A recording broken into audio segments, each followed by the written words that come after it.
আসসালামু আলাইকুম। আজকে আমরা অন টাইম এবং ইন টাইমের পার্থক্যটা দেখব। এটা খুবই সাধারণ একটা পার্থক্য, তবে আমরা অনেকেই ঠিকমতো বুঝতে পারি না। কোনো কাজ একদম সময় মতো হয়েছে, একদম এক্সাক্টলি যেই সময়টা দেওয়া আছে ঠিক সেই সময় সম্পূর্ণ হলেই আমরা অন টাইম ব্যবহার করব। The train arrived on time. ট্রেনটি একদম সঠিক সময়ে পৌঁছালো। মনে করেন ট্রেনের সময় ছিল ৬টায়, ঠিক ৬টা বাজে ট্রেনটা আসছে। আর he always gets to school on time. সে সবসময় নির্ধারিত সময়ে স্কুলে পৌঁছায়। মানে যদি স্কুলটা ১০টা বাজে শুরু হয় তাহলে ১০টা বাজেই সে স্কুলে যায়।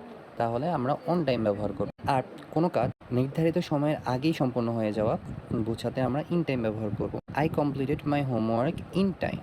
আমি নির্দিষ্ট সময়ের আগেই আমার হোমওয়ার্কটা শেষ করে ফেলছি।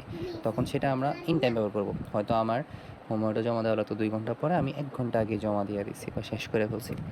He gets to school in time. সে নির্ধারিত সময়ের আগেই স্কুলে পৌঁছায়। He gets to school in time. মানে স্কুলে যদি ১০টা বাজে শুরু হয় তাহলে সে হয়তো ২০ মিনিট আগে বা ৩০ মিনিট আগেই পৌঁছায়। আশা রাখি ইন টাইম আর অন টাইম নিয়ে আপনাদের সামনে আর কোনো প্রবলেম হবে না। কোনো প্রশ্ন থাকলে আমাকে করতে পারেন। ধন্যবাদ।